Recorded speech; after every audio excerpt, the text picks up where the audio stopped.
Son zamanlar bu boşanma hadisələri çoxalıb. Ə, Fəqət belə soruşanda, eləyəndə görürsən ki, belə mühüm bir səbəb yoxdur ortada. Bəli, düzdür. Qardaşımızın gətirdiyi məsələ də son zamanlar insanlar arasında həqiqətən də günü-gündən də çoxalır, yayılır. Yəni siz baxırsan, çoxu səbəbsiz yerə boşanmalar və ailədə gərginliklər. Möhtərəm qardaşlar, bu məsələdə hər zaman çalışmalıyıq ki, tələsməyək. Görürsən, hər şey ailədə normaldır. Hər şey qaydasındadır. Ailə gözəl davranır.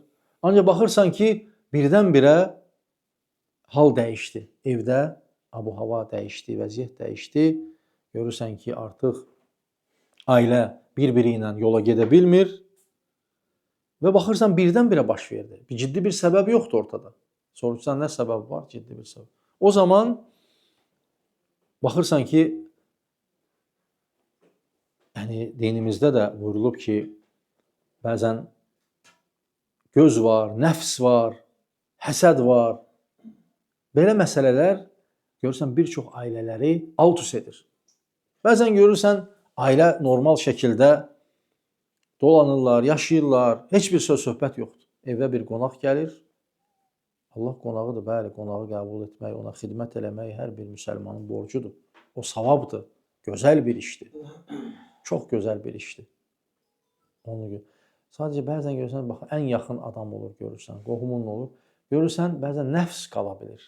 Bəzən istəyərəkdən olur, bəzən istəmədən olur. Nəfs olur, göz olur. Və beləliklə o qonaq getdikdən sonra, o gələn insan getdikdən sonra görürsən, evdə burulğan başlayır. Sıxıntılar başlayır, söz-söhbətlər başlayır.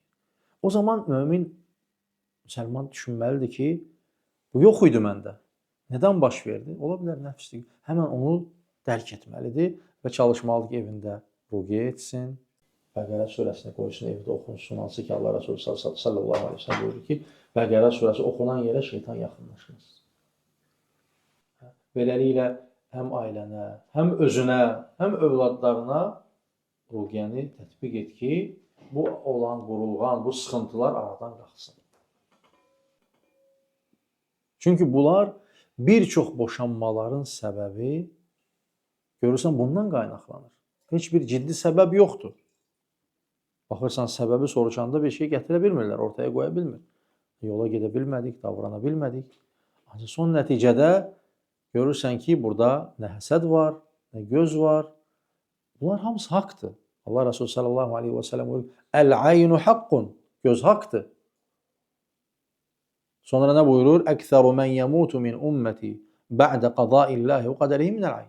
Mənim ümmətimdən Allahın qəza və qədərindən sonra ən çox ölənlər gözdən ölür. Başqa bir hədisdə ki, dəvəni qazana, insanı qəbrə aparır. Ona görə gözü, bəzən insanlar deyir, bu gözdür, mənə heç nə eləməz, nə eləməz. Hani göz haqdır. Və hər bir neymətin də arxasında həsəd var. Əgər səndə neymət varsa, bil ki, onun həsədi də ola bilər. Ona görə tədbirini gör, zikirlərini elə səhər axşam. Və gördün ki, hal dəyişdi, ruqiyyəni elə həmən. Və belə hallara diqqət eləməyi, qardaşın gətirdiyi məsələ mühüm məsələdir.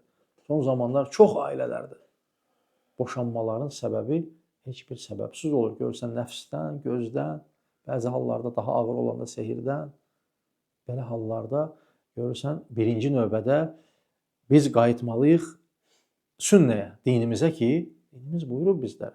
Yəni, ruqiyyə ilə, sünnə ilə, Quranla bunu müalicə edək, aradan qaldıraq və görəcəksən ki, ondan sonra həyat yenidən öz axarına qayıtdı və təkrar olduğu zaman yenə bunu tətbiq et.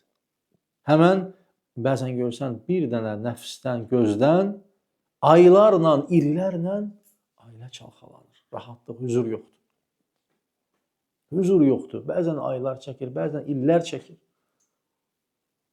Ona görə bu mühüm məsələdir, çox mühüm məsələdir. Ona görə hər bir ailə başçısı fikirləşməlidir ki, belə bir hal yarananda qayıtsın Qurana, sünnəyə ki, onu tədavi edə bilsin. Allah bütün müsəlmanlara xeyir, bərəkət versin.